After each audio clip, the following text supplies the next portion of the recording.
Chers auditeurs de Rema FM, bonjour. Nous sommes le 22 octobre. Nous vous souhaitons une bonne semaine. L'édito d'aujourd'hui est une série de questions sur ce qui s'est passé la semaine dernière à Anjouan.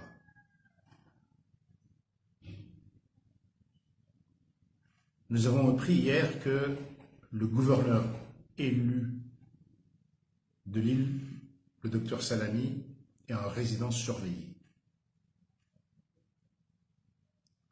Le journal gouvernemental Al-Watan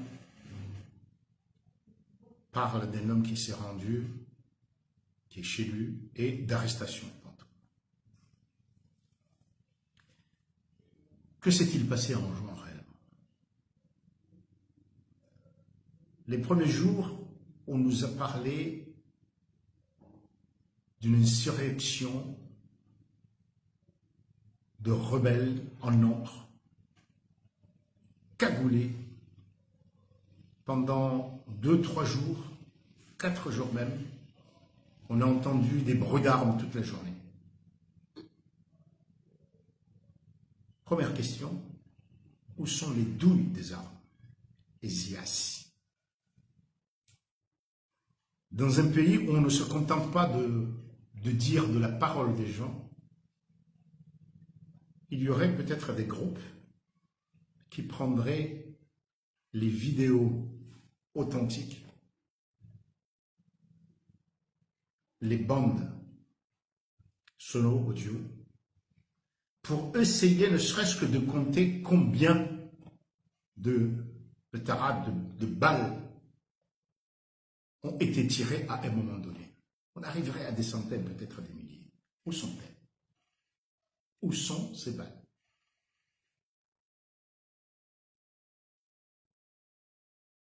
Très vite, 2 jours ou 3 jours après, on nous a dit que l'armée encerclait la Médina. Personne ne pouvait sortir. Et ensuite, il y a eu le couloir d'évacuation, contrôlé par l'armée.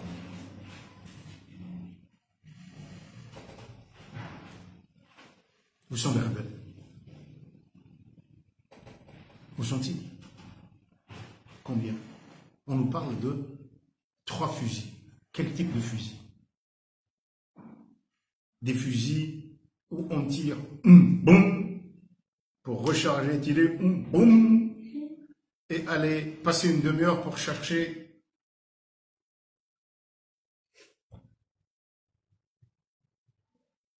des munitions,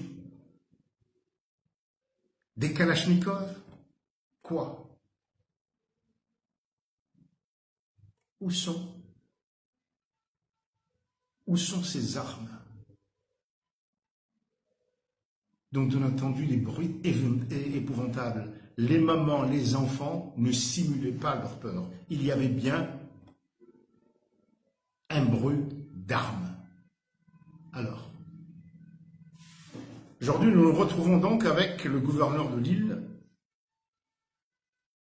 qui est en résidence surveillée. Ça ne vous rappelle rien? C'est ce qui a commencé il y a des semaines, des mois, qui se passe ici à la Grande Comore, c'est-à-dire que quelqu'un ayant une légitimité de par des élections, ou la légitimité par le jeu démocratique, parce que c'est un parti établi, qui sont réduits à l'impuissance. Cela ressemble à ce que nous avons déjà vu. Je vous rappellerai que dès lundi, et plusieurs fois dans mes éditos, j'ai posé la question: comment se fait-il qu'alors qu'il était connu par beaucoup qu'il y aurait des actions à Moutsamoudou,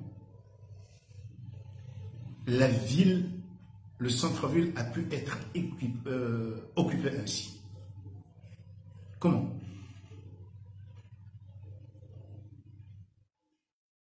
Je vous ai proposé 2 questions à poser, ou 2 interrogations.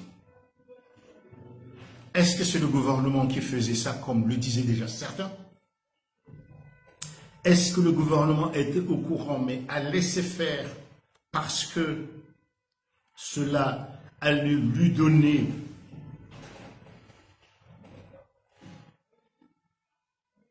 cela allait lui faciliter les tâches, des excuses, des raisons de poursuivre les dirigeants politiques capables de s'opposer à lui?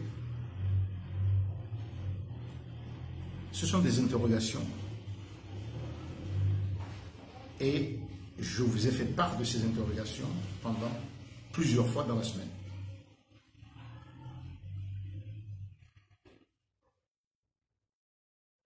Le gouvernement a vite fait de dire qu'il contrôlait la situation. Contrôler la situation, c'est désarmer, c'est s'assurer que des gens qui étaient là à défier l'autorité de l'État pourraient être arrêtés, qu'on les verrait, et s'il y a une solution politique après, mais on a ces gens-là.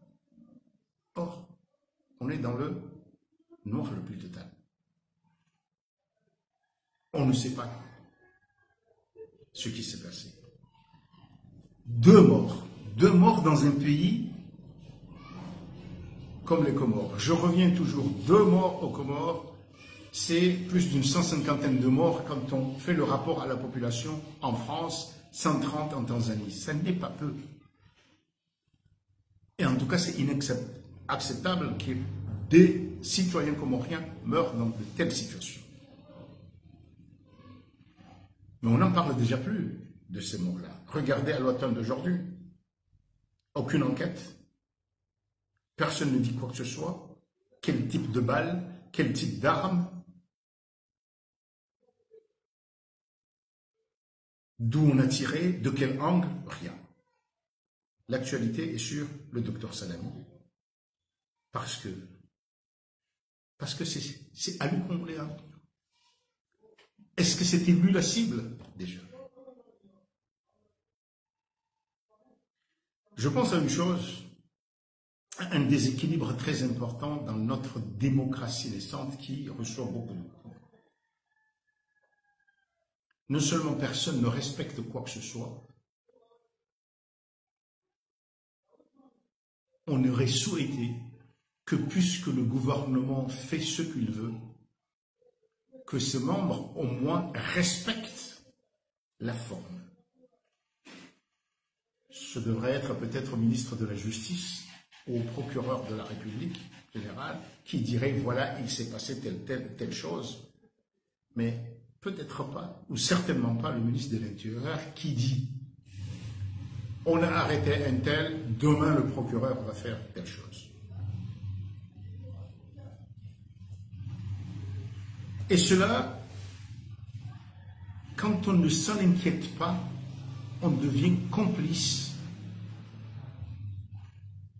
de cet attentat à la démocratie.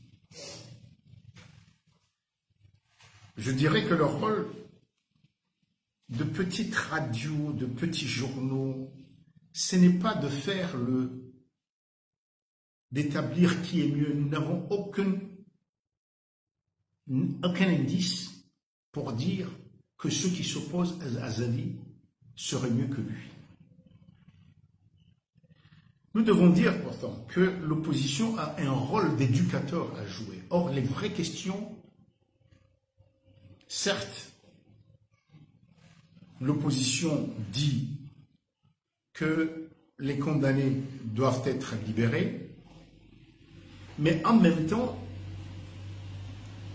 elle ne dit rien, elle n'éduque pas sur les piétinements réels, concrets de la démocratie et du droit.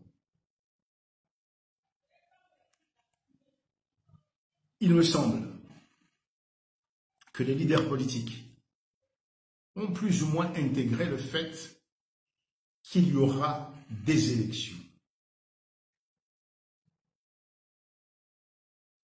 Et ce qui importe, c'est la sécurisation des élections. Et les candidats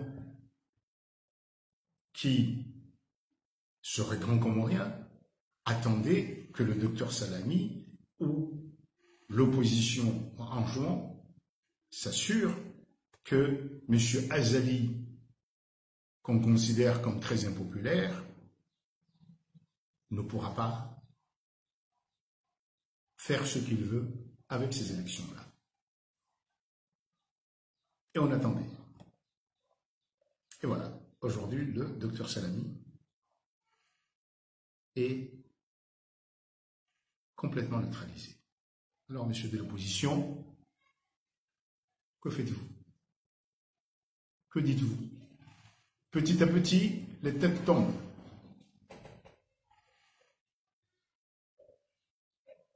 Il n'y a pas, je l'ai dit, place dans ce pays, et quelle que soit l'île, pour de la lutte violente. Ça n'est pas vrai.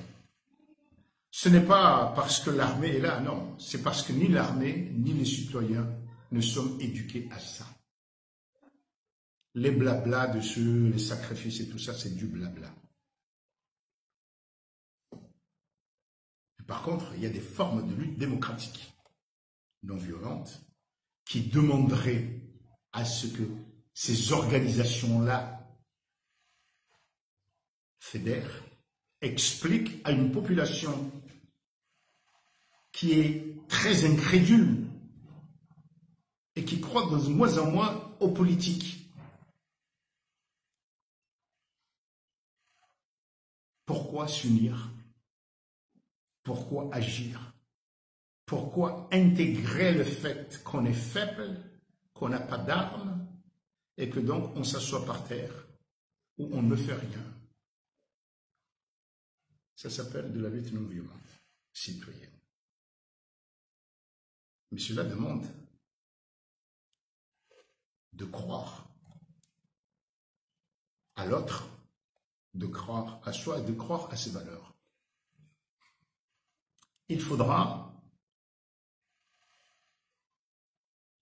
que les citoyens qui croient à la démocratie dans ce pays défendent, s'assurent que ceux qui sont accusés soient défendus. Non pas parce qu'on partage leur vision politique et leur mission, non. Parce que tout accusé doit être défendu. Et que c'est l'autorité qui doit faire la preuve de sa culpabilité. C'est aussi simple que ça. Je ne connais pas le docteur Salami. Ou plutôt, il est venu me voir une fois où j'étais à Anjou pour un mariage. On a passé 15 minutes ensemble. C'était une visite de courtoisie. Je ne sais absolument rien de lui sur ses qualités en tant que dirigeant politique. Mais puisqu'on l'accuse, tant que je reste en vie et libre, je dois toujours dire, comme pour Sambi, comme pour Barouane, on me suspectera peut-être de fraternité avec Barouane puisque nous appartenons au même village coutumier. Comme pour Sidi, comme pour Sast, comme pour le docteur Chakou. Nous devons poser des questions et demander, quel que soit ce qu'ils ont pu faire, qu'ils jouissent d'une défense nationale et internationale. Surtout quand on a vu que le droit de la défense est piétiné. Nous ne devons pas soumettre les intérêts de la société, le droit des citoyens, aux ambitions politiques des uns et des autres. À demain.